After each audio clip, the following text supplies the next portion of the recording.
It's so stupid, it's positively brilliant. The Brilliant Boys Podcast.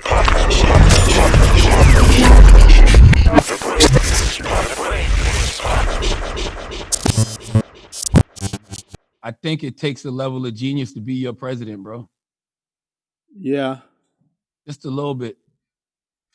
Because the way he handles himself in interviews is incredible to me.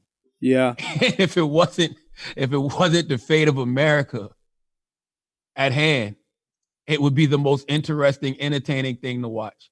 Because the things he says, I hate that I understand what he means. Yeah. When he's talking about coronavirus, and they're bringing up how many people died of coronavirus, everybody took that one clip when he said it is what it is. But in context, what he said made sense. What'd he say? He said, I want you to play the clip, Dwayne, right? We have the, yeah. But he said, it is what it is. 150,000 people died. But it's not like we haven't been trying to do everything to prevent that from happening, right? So basically, what he's saying, and I feel like I'm a Gemini translator because I can translate Kanye, Donald Trump, and Little Duval. I always know what those three are talking about, right? Mm-hmm. But he's essentially saying some things are just simply out of your control. And I'm not, and listen, there's plenty of people who say he could have done more to prevent these things from happening. I agree with those people because firing the global pandemic team in 2016 was just stupid. That's what that's for. Like, you don't get rid of your insurance and then get in a car wreck and then get mad because they won't fucking cover you or you got to come out of pocket to pay. Right. So he's basically saying some things are just out of our control. And we've tried and we're tried, but 150,000 lives were still lost. Now, the debate there is what I just said. Did he do enough to prevent those 150,000? Let's just say, for hypothetical purposes, yes, he did. 150,000 people still died. Whether it was 150,000 or 40,000, whether it was 40,000 or 20,000, there was going to be casualties, right? Mm-hmm. You just want to keep those casualties down to a minimum. Him saying it is what it is, it's not like we didn't try our hardest to prevent this from happening. I understood what the motherfucker was trying to say. What's hard to understand about that? Is that what he said it, his tone? What was it? Like he well, was... I mean, listen, whenever you got over 150,000 people dying, you can't just say it is what it is. Because if that was 5 of your family members who died in that, you wouldn't talk on it like that. No, it'd be a complete tragedy. It'd be all That's horrible. what I'm saying. But so we should look like that. It would be what it is. I have said, I know I've said that a lot this summer, because I had 2 friends who committed suicide in June. And after a while, that is one of the coping mechanisms for it, right? Mm-hmm.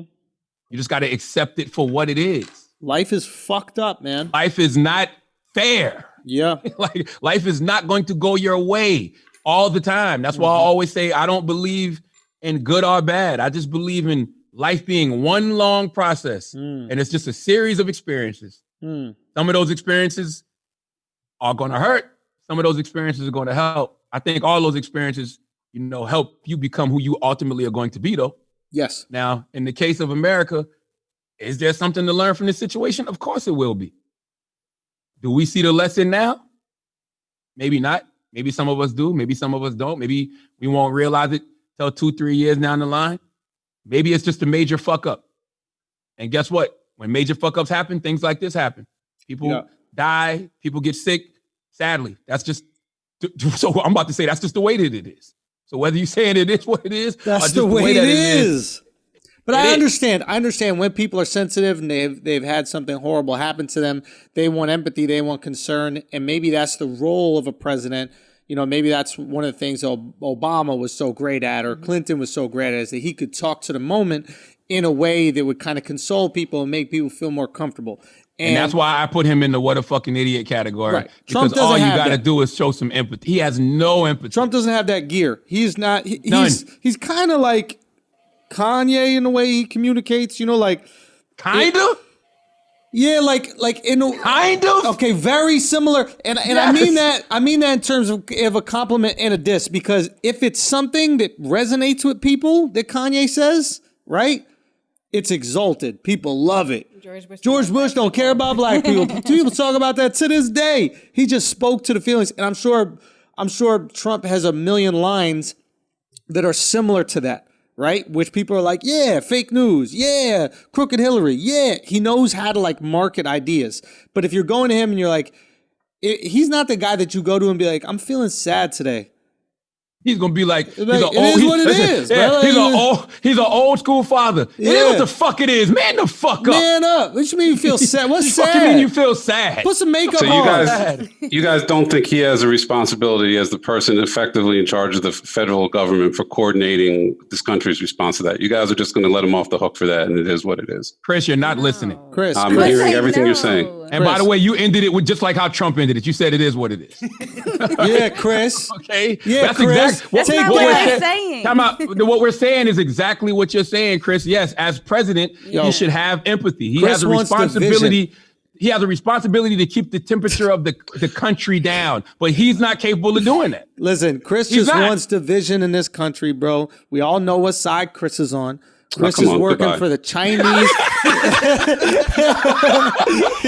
on to his ass. Hey, Chris. He said bye boy to you. Hey, for bro, real. Chris, don't think I'm not on to you, bro. That's CCP over there. That's CCP. Time out. Chris didn't even mute. Chris got the fuck off altogether. Wait, he got off the call? He did? He got off the call altogether. Yeah, because he knows who else was listening. He knows who else was listening, bro. What Chris is failing to realize, we're saying exactly what he's saying. He just said it in a much more articulate, intelligent, book writery way. Chris wants that division, bro. You know where Chris is right now? Chris is sitting in a temple about 1,000 stairs into the sky, okay? Above the cloud line. You got to walk up 1,000 straight stairs to get there. And he's trying to stoke that division, bro. He's trying to tear us apart, tear this country apart. To benefit one place, no, I can't. There's nobody doing a better job of that than Donald Trump, though. And the reason Donald Trump is doing a great job of that is to what we're saying and Chris is saying is because he doesn't know how to bring people together. He just doesn't know how to do it. It's not in him. Like you said, he doesn't have that gear, bro. It's not only a gear. It's a practice, right? If you're a businessman or woman, Taylor, you have to appease the people that support your business. So he's just treating the country like his business, and he's appeasing his supporters. The customer's always right. It don't matter if the customer is a staunch, diehard, economic conservative, or maybe a racist motherfucker who got Republican values. He is appeasing the customer. The customer's always right. He don't give a fuck about the competition. But I'm gonna tell you where he fucked up, Schulz. Where's that? When you say it is what it is to 150,000 people, bro, some of your customers got died too. You know what I'm saying? Some of your customers' relatives are dead as well. I'm not. What is it called? What am I saying? What am I trying to say? Like, I'm not saying it's okay what he said. It was stupid. It was dumb from a PR perspective. Like, let's say that's how you feel. Even if that's how you feel, you got to know better than to say that. He can't. This is a guy who doesn't listen to anybody. Yeah. He doesn't listen to any notes. I'm sure that he has people around him that prep him for this shit, but he don't remember none of this shit. Like, so he goes with his feelings. Yeah. He's a guy who always moves off emotion, not strategy. And by the way, it's probably worked for him his whole fucking life for the most part. You saw that with John Lewis comment. What's the John Lewis thing? You want to say it? I didn't watch the whole interview. What was it? I'm going to be honest. See, and here I go. Here you go, Charlotte. Here you go. It is what it is. Time out. It is unnecessary for him to say. Once again, I'm playing white devil's advocate here. What he said about Representative John Lewis was all the way fucked up. But I didn't expect anything less. He's a petty motherfucker. He said John Lewis didn't come to my inauguration. Why didn't he come to the inauguration? Because he doesn't agree with Donald Trump and Donald Trump's policies, of course. Trump is like, he didn't come to my inauguration. Now, Lil Boosie did an interview with DJ Vlad a long time ago, maybe a couple years ago. Yep. And Boosie said, if I don't like you, I'm not going to pretend to like you after you dead. Interesting. He said, if I don't like you, he said, if it was F you when you was alive, it was going to be F you when you was dead. We say keep the same energy. Yeah. But that was so do we respect it? No. Was he wrong? as the leader of the country? Yes. But as a human, that's his right. If he don't, that's his right to say, yo, I don't rock with John Lewis. I didn't rock with John Lewis in the life. He said, I didn't know him. I didn't know the man. Yeah. I didn't know the man. He didn't come to my inauguration. I know that much. So, I mean, you knew him enough to know he didn't come to the inauguration. Because he's petty. He's the type to keep names. Who didn't come? Who didn't come to my inauguration? Write that name down. I'll remember that in the future. Because by the way, he gave it up to Herman Cain. Yeah. Even though he's partly to blame for Herman Cain not being here no more. Right. You know what I'm saying? Because as a leader, you gathered all those people together knowing that the country wasn't ready for that type of congregation yet. This man caught coronavirus. This man passed away. Didn't wear no mask, was on Twitter saying how, yo, we don't have to wear no mask. America's tired of it. Now he's not here anymore. That's why certain things I don't like. You can't play with certain energies, bro. You know, you just don't do that because you just never know. So Herman Cain played with that energy and he died from that energy. Trump gave it up to him.